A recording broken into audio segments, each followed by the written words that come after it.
On repart, les amis. On repart. Alors, crise de concurrence. Là, je ne sais pas si vous avez eu le temps de regarder ça. Je dois dire que le dossier m'intéresse énormément. Donc, la patronne de l'autorité de la concurrence, Isabelle de Silva, ne sera pas renouvelée. C'est la décision souveraine du président de la République. Elle a fait un premier mandat. Elle n'en fera pas de deuxième. Elle-même dit que c'est la décision souveraine du président de la République, alors que j'aurais aimé continuer. Mais, alors, j'allais dire, on murmure. Elle-même, maintenant, admet que sur la fusion TF1-M6, elle l'a dit à l'Express, dans une interview à l'Express récente, donc TF1-M6 qui aurait fait 70% de part de marché dans la pub audiovisuelle, elle-même a dit à l'Express, je ne vois pas comment une telle fusion aurait pu être possible. Et donc, il se pourrait que cette opposition d'Isabelle da Silva à la fusion TF1-M6 soit l'une des causes de son non-renouvellement à la tête de l'autorité de la concurrence par le président de la République. Et moi, je me dis que là, on a quelque chose, alors qui est discret, mais de très, très, très grave. Oui, tout à fait. Jérôme, vous partagez... Alors, l'autorité de la concurrence, on rappelle quand même sa mission, c'est de veiller aux bonnes pratiques concurrentielles. Et un des chapitres, c'est de veiller à ce qu'il n'y ait pas de constitution, de position dominante sur le marché.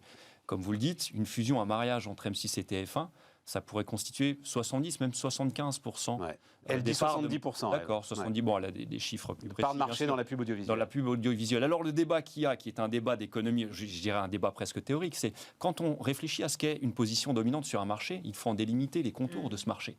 Je pourrais dire que Evian est en monopole sur la production de l'eau minérale Evian. Est-ce qu'il faut démanteler ce monopole pour autant? Certainement pas, puisqu'il est en concurrence avec toutes les autres marques de boissons minérales. Ici, en ce cas-là, ce qui a été suggéré, c'est parce que les économistes parlent du marché pertinent. C'est le marché qui délimite véritablement cette frontière. Et ce que certains ont suggéré, c'est qu'on étende le marché dans la conception, je parle vraiment d'arguments théoriques, de la publicité télé avec la publicité en ligne. Pourquoi? Parce que certains utilisateurs regardent des replays, la télé sur leur ordinateur, et en même temps sur d'autres fenêtres, sont sur Facebook, Google, etc. Mais elle prévient, elle alerte. C'est pas tant, je crois, le mariage en tant que tel qui la choque, c'est de dire, si jamais on définit le nouveau marché pertinent de la publicité en fusionnant à la fois la télévision et l'Internet, on n'aura plus les armes pour sanctionner le comportement des GAFA. Or, il faut quand même préciser que l'autorité de la concurrence a déjà infligé une amende de plus d'1 milliard d'euros à Apple et plus de 700 millions d'euros à Google. Le consommateur a patienté de longues années pour arriver à ce résultat-là. On a enfin mis tout l'arsenal judiciaire sur place, rassemblé les experts capables de faire les études pour. C'est pas maintenant pour se tirer une balle dans le pied et faire un pas en arrière. C'est ce qu'elle dénonce et moi, je partage son point de vue. Super intéressant. Et d'ailleurs, c'est à mettre à son crédit, si j'ai bien compris, la taxe qui a été infligée au GAFA. Oui, elle a fait son boulot. Ce sont des amendes. Alors, pour le coup, les deux Facebook, Google, c'est 90% du marché publicitaire online, si tu veux. Donc, effectivement, là, en termes de concentration et de marché pertinent, ça se pose là. Est-ce que j'ai le droit de poser une question? Mais avec plaisir. En fait, la question, c'est et si le marché pertinent, c'était les productions de contenu? Parce qu'en fait, ce que je comprends aussi, c'est que la fusion M6-TF1, c'est pas qu'un enjeu publicitaire, c'est d'abord un enjeu de création de contenu. Ils ont moins de parts de marché en commun, de façon en matière de streaming, en fait, être compétitif vis-à-vis de Netflix et les autres. Donc, est-ce que ça pourrait être ça, le marché pertinent, dans ce cas-là? Ça pourrait être ça, mais ils seraient moins en position dominante, parce que si on dit qu'en face, il y a Canal+, il y a Netflix, il y a Amazon, etc., ils sont pas, je sais pas, je connais pas les proportions de marché qu'ils occuperaient, mais ce serait bien moindre. En tout cas, ce serait certainement pas les 3/4, comme dans cette délimitation de marché. Je pense que le premier marché pertinent qui a été considéré, il est tout à fait naturel, celui de la publicité à la télévision française. Voilà. Et que là-dessus... Vas-y, Patrick. Est-ce que derrière... Moi, derrière, c'est le capitalisme de connivence quand même qui m'intéresse. Derrière, il y a un autre sujet. On parlait tout à l'heure, dans le cadre du devoir de vigilance, de la politisation, du risque de politisation de la justice. Là, on a, c'est pas avéré, moi je l'ai pas entendu, mais on a le risque de politisation des autorités indépendantes. Et ces autorités, elles n'ont de sens que si elles sont véritablement indépendantes. Absolument. Et donc, il y a tout le sujet, me semble-t-il, de la gouvernance de ces nominations. Et quand on a une difficulté, si elle est avérée, mais il semblerait qu'elle le soit, quand on a une difficulté de cette nature, il faut, me semble-t-il, réfléchir à la gouvernance pour s'assurer que le choix du renouvellement ou pas de la personne soit pris pour des considérants qui sont des considérants qui tiennent uniquement à l'efficacité de la façon dont la personne a effectué sa mission. C'est pas normal que ce soit le président de la République qui nomme le président de l'autorité de la concurrence. Enfin, c'est fou quand même comme histoire. Non, mais ça vaut pour toutes les autorités administratives. Mais ça vaut pour toutes les... Absolument, absolument. Et alors, ce qui est intéressant, c'est que si on Donc fait... ARCEP, CSA, etc. quoi. Si on fait le lien avec le sujet précédent du plan de relance, et si on appelle de nos voeux une meilleure coopération entre l'État et les entreprises, on a intérêt précisément à ce qu'il y ait des autorités comme celle-là qui soient strictement indépendantes. Parce que sinon, en fait, on n'aura pas ces rapprochements qu'on appelle de nos voeux et qu'on n'a pas aujourd'hui en France, à la différence des États-Unis, comme tu le disais tout à l'heure, parce que y a une culture d'inquiétude vis-à-vis des risques de collusion en France. Alors, juste un mot là-dessus pour ce qui se passe aux États-Unis, parce que toute notre politique de la concurrence, elle est héritée des États-Unis. On croit toujours que c'est un pays ultralibéral, etc. C'est eux qui sont à l'origine de l'antitrust. Et qui est-ce qui est en charge de l'antitrust aux États-Unis? C'est le Department of Justice, c'est le ministère. C'est un ministère de la justice, c'est eux. Donc, le lien avec le gouvernement, il est très clair. C'est le ministre de la Justice, en gros, qui assigne en justice les grandes entreprises américaines pour les condamner à verser des milliards de... Il n'a pas un statut un peu indépendant par rapport au ministère de la C'est comme la Banque centrale américaine. C'est jamais... Federal Trade Commission. Ouais, Federal Trade Commission. En fait, c'est comme pour la Banque centrale, c'est comme pour la Fed, la Banque centrale américaine. En fait, tous ces gens-là, le président a pouvoir de révocation. Donc, il est... Le président de la République, tu veux dire? Le président des États-Unis a pouvoir de révocation. Voilà. Alors après, dans les termes, c'est comme pour la Fed, c'était quoi? Pendant 4 mandats, c'était Alan Greenspan qui était président de la Fed aux États-Unis, de la Banque centrale américaine. Il a fait des gouvernements, il a été là en place sous des gouvernements républicains comme démocrates. Après, quand il y a quelqu'un comme Trump qui arrive, il dit non, c'est moi qui nomme. Alors ensuite, il y en a eu d'autres, mais c'est lui qui a voulu nommer personnellement. Donc, c'est un droit qui est plus ou moins utilisé. Mais dans les textes, le président des États-Unis peut nommer le chef de la FTC, le président de la Banque centrale américaine, etc. Mais est-ce qu'il faut nommer les chefs? Est-ce que, dans le fond, la bonne logique, ce n'est pas... Alors, c'est comme ça que ça fonctionnait, je crois, au Conseil constitutionnel, une autre nature. Il y a indépendamment des anciens présidents, sur les membres qui étaient élus, il y en avait 3 qui étaient désignés par le président de la République, 3 qui étaient désignés par le président de l'Assemblée nationale, 3 qui étaient désignés par le président du Sénat. Oui. Et ensuite, à l'intérieur de leur collège, ils décident de qui est le président. Donc tu vois que même si le politique est par différents niveaux, puisqu'il y a quand même 2 assemblées plus le président de l'exécutif, son mot à dire, à la fin des fins, ce sont entre eux les sages qui désignent leur président. Moi, je trouve que ça crée quand même des paravents. C'est d'ailleurs ce que dit dans sa grande sagesse Isabelle da Silva. Elle dit en forme de testament, vous savez, c'est pas en me virant que globalement vous changerez l'avis du Conseil de la concurrence sur la fusion TF1-M6, c'est collégial. Et donc, elle a l'air de dire bonne chance au futur président ou à la future présidente, puisqu'il semble que ce sera une femme, pour faire changer ceux qui sont avec moi au collège, parce que ça ne va pas se passer comme ça. Mais Jérôme, la vérité, c'est, alors je crois que d'ailleurs c'est un économiste français, Thomas Philippon, qui l'a écrit, l'Amérique a justement un problème de concurrence, elle aussi. Oui, bien sûr. Elle aussi, elle est aujourd'hui en train de reconstituer crony capitalisme, capitalisme de rente, etc. etc. Oui. Et sa croissance potentielle et sa productivité en souffrent d'ailleurs. Oui, tout à fait. Je mentionnais pas les États-Unis comme exemple, en disant voilà ce vers quoi il faut tendre. Mais je disais simplement, on le voit souvent comme un pays ultralibéral et c'est pas toujours le cas. Pour ce qui est du capitalisme de connivence, parce que c'est la traduction de chronique capitalisme dont tu parles, en France, alors les grandes économies, je dirais, où règne le capitalisme de connivence, aujourd'hui, c'est la Russie, c'est la Chine, c'est la Turquie, etc. En France, ça n'est pas le cas. Même si certains de nos compatriotes ont le fantasme que Emmanuel Macron serait aux ordres des banques, c'est une idée à laquelle je ne crois pas. Par contre, il y a quand même une question à se poser, et tu le sais mieux que moi, c'est ce qui se passe au niveau des médias. Je dirais pas aux ordres, Jérôme. Oui. Je dirais influencés. Bien sûr. Par les grandes entreprises. Oui. Alors ça, oui, bien sûr. Ça, c'est comme. C'est bien. C'est ça, ça. Non, mais être influencé, il faut savoir ce que ça veut dire. Ça veut dire quand on fait un plan. Ça veut dire quand on fait un plan pour la rénovation des bâtiments, on va chez Saint-Gobain demander à Pierre-André de Chalandard ce qu'il en pense. Non, mais on a la chance d'avoir de très belles entreprises en France. On a des champions mondiaux. Écoutez ce qu'ils ont à dire par rapport à des sujets qui intéressent l'économie en général, si on appelle ça d'influence, moi, ça ne me choque pas. Maintenant, la question est de savoir, je ne crois pas, en tout cas, qu'on ait un président, loin s'en faut, qui soit aux ordres de... Pas aux ordres, mais... Non, mais qui les écoute. Ça me paraît bien naturel. D'accord. Alors, quels sont les excès des lobbies des uns et des autres? On voit que c'est pas toujours évident. Pour parler d'une fusion qui a fait les choux gras pendant toute l'année dernière, on a vu que le président de la société qui a cherché à en acheter une autre, c'était dans le domaine des services à l'environnement. On n'a pas eu l'impression que ce monsieur ait eu le plein et entier soutien des pouvoirs publics. Mais malgré tout, il est arrivé jusqu'au bout. Donc, tu me parles de Veolia Suez, là? Je ne sais pas si toi t'en parles. Mais quoi, t'es administrateur d'une des deux?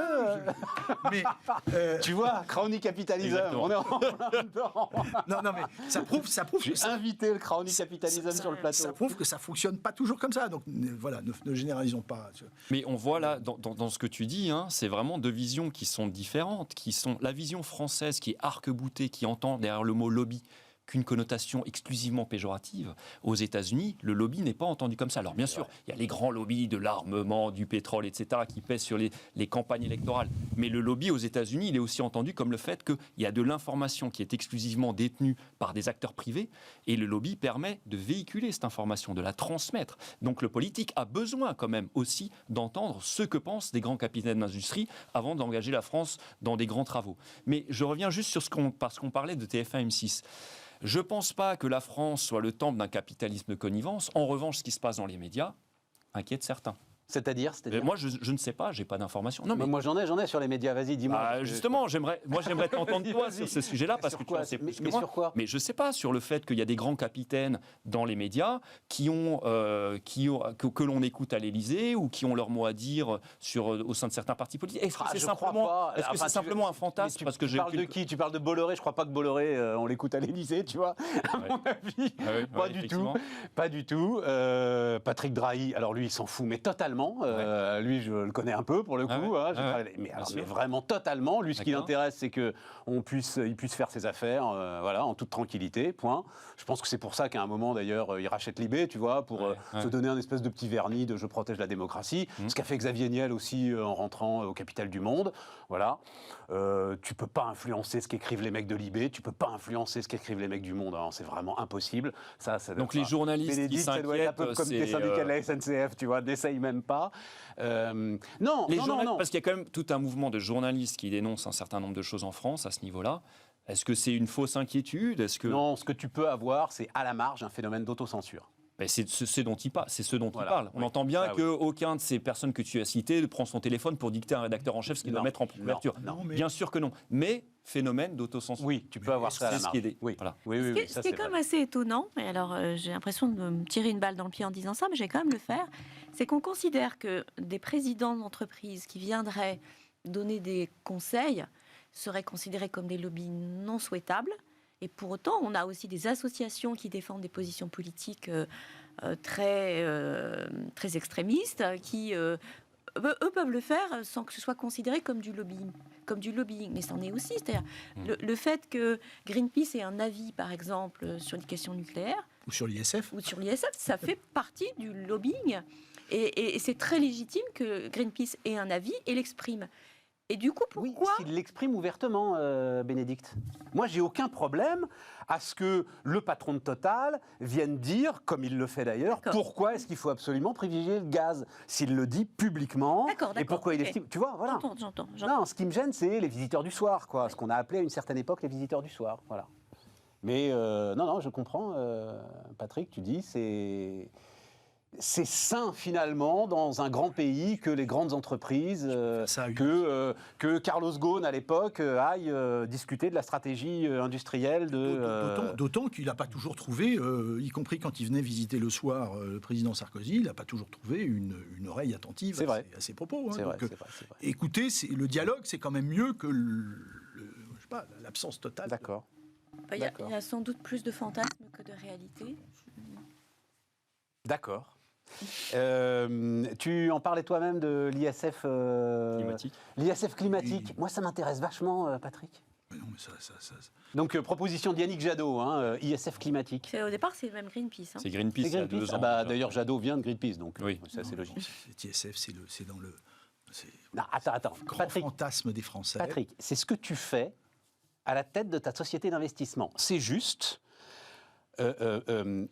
orienter la fiscalité en fonction de la qualité environnementale des investissements. Oui. Mais c'est Très bien. pas idiot du tout. C'est très bien. Non, mais très bien. Parce que Ou en quoi il est choquant, qu'un Hummer ou qu'un 4x4. Mais en réalité, il faut voir que le marché du 4x4, c'était avant le marché des voitures familiales. Ce qu'on appelle 4x4 aujourd'hui, pour la plupart, c'était l'ancienne voiture qui a été créée par M. Lagardère. C'était l'ancien Espace. Bon, alors, et donc, en quoi... Aujourd'hui, on taxe plus cher les grosses voitures. Bon, ça me paraît complètement normal. Pourquoi aller...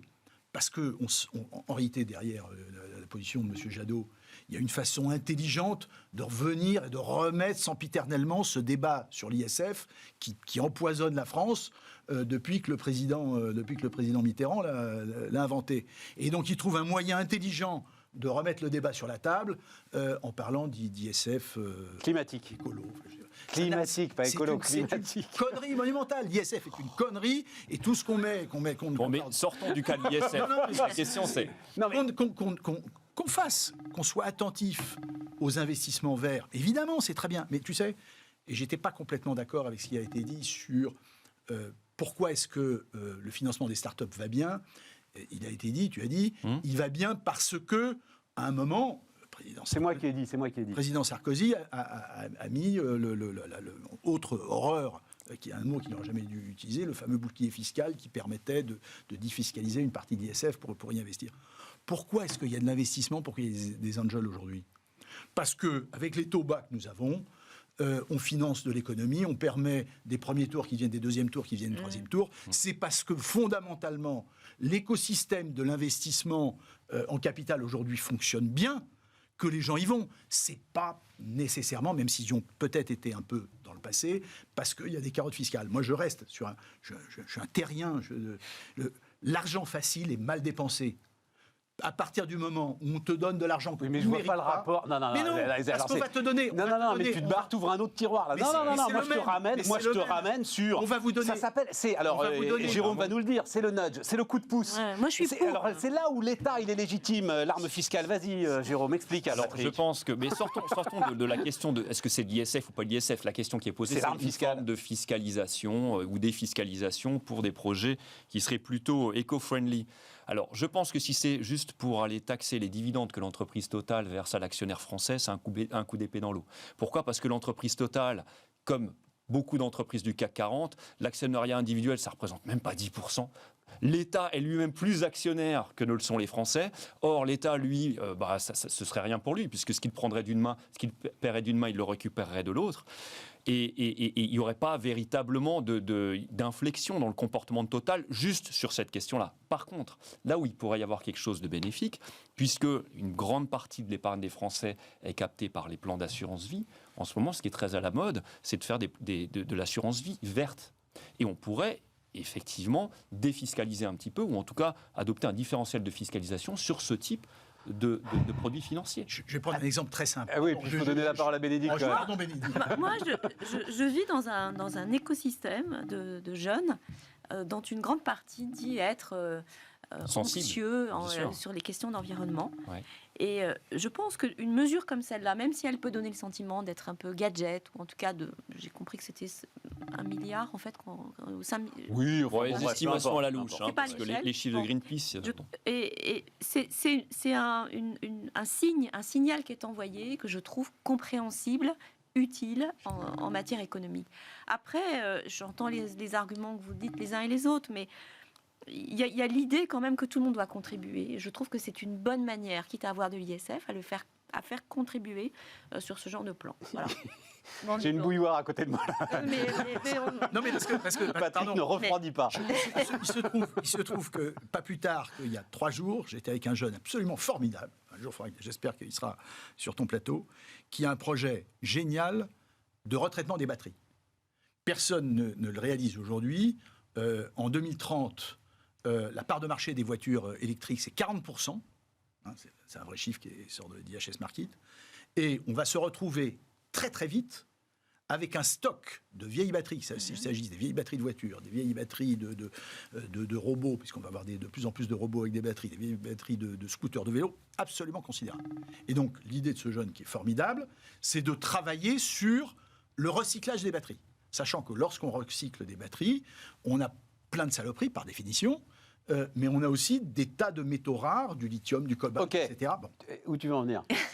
Là où je veux en venir, c'est que ce n'est pas en donnant de l'argent au départ, en disant « Monsieur Sayer, on va vous donner X% de votre investissement parce que vous allez investir dans la boîte », que ça va mieux se passer. Il faut que le business plan se tienne de lui-même, qu'ensuite, derrière, on est, pour faciliter l'économie circulaire, hier j'étais à des présentations formidables de gens de l'économie circulaire. Back Market. Back Market notamment, et Extraordinaire. les serres collectives aussi. Mais que pour favoriser l'économie circulaire, on dise aux industriels qu'il y a une préférence pour s'approvisionner à partir de ceux qui recyclent des matériaux, plutôt qu'aller extraire des mines avec toutes les pollutions qu'on connaît. Mais oui, mais c'est là où l'État a quelque chose à faire. Et pas en mettant de l'argent facile, qui à nouveau sera mal dépensé. Mais c'est pas de l'argent facile, on te le laisse, c'est le contraire. Ton jeune aura plus de facilité à lever. On te laisse ton pognon à partir du moment où tu l'as placé justement dans... Ton jeune en fait, c'est le truc ISF qui te braque totalement. Non. Le nombre de boîtes qui étaient avec des faux business models parce qu'ils étaient financés par de la fiscalité, panneaux solaires, qui ensuite ont disparu corps et biens. J'en ai vu des tas. Qu'une boîte, elle ait un business plan qui se tienne par lui-même, qu'ensuite l'État prenne en charge de vrais sujets, comme favoriser l'économie circulaire, ça je comprends. Bon, encore un truc à dire là-dessus, Jérôme. Un dernier mot, parce que je rebondis sur l'exemple que tu nous présentes. Ton jeune, un jour, il voudra lever des fonds. Oui. Et s'il est face à des investisseurs qui savent qu'il y a un petit avantage fiscal à miser sur ce type de projet plutôt qu'un autre, ils le feront d'autant plus. Ça ne veut pas dire qu'ils donneront aveuglément leur argent à un projet fumeux. Ils vont bien étudier le business plan, il faut que ça tienne la route, etc. C'est un petit coup de pouce donné par l'État. Tu n'y arriveras pas, Jérôme. C'est 20 ans. J'ai bien compris. Tu n'y arriveras pas. Allez, 5 minutes, parce que sinon, après, la semaine prochaine, ça va. Mais Édouard Philippe, vous en pensez quoi d'Édouard Philippe? Nous défendons l'unité et la cohésion de la France, la poursuite de la transformation du pays, la liberté, l'ordre dans les comptes et l'ordre dans la rue, l'éducation comme objectif prioritaire de l'effort national. Nous combattons les ennemis de la laïcité, les extrêmes de tous bords, les démagogues, les fossoyeurs de l'universalisme républicain, les partisans de la décroissance. J'ai lu quelque part que c'était un discours de Miss France, ça m'a fait beaucoup rire. Ah oui, alors c'est très drôle. Oui, alors effectivement, je partage ce point de vue. Cette affiche, c'est un discours de Miss France, mais comme les autres candidats. Ils ont tous leurs trucs, leurs marottes, et puis... La guerre, c'est mal. C'est la Chaland qui essaie d'attraper les lecteurs comme ça, l'attention. Derrière cette affiche, je trouve très bien, hein, personne ne peut dire... Mais c'est ça. Mais c'est en ça que c'est un discours de Miss France. N'oublions pas les 80 km/h, et 80 km/h qui ont mis dans la rue des centaines de milliers de gilets jaunes, qui nous ont foutu le bazar aux Champs-Élysées et ailleurs, c'est tout. Voilà, d'où ça vient. Les choses sont claires. Bénédicte. J'aurais envie de dire Joker parce que. Oh ben non. Mais oui, mais en fait, bon, en même temps, enfin, comment dire, on voit bien que les Français ont besoin d'un renouvellement des politiques et que ça nous amène et ça nous entraîne à avoir des gens qui sortent un peu de nulle part et qui peuvent être dangereux. Voilà. Et d'où, à partir du moment où il y a des gens... le retour des professionnels te rassure. Je me dis que c'est bien d'avoir en manche, entre guillemets, des gens qui ont montré qu'ils pouvaient avoir un sens de l'État et de voir que ces gens-là se positionnent.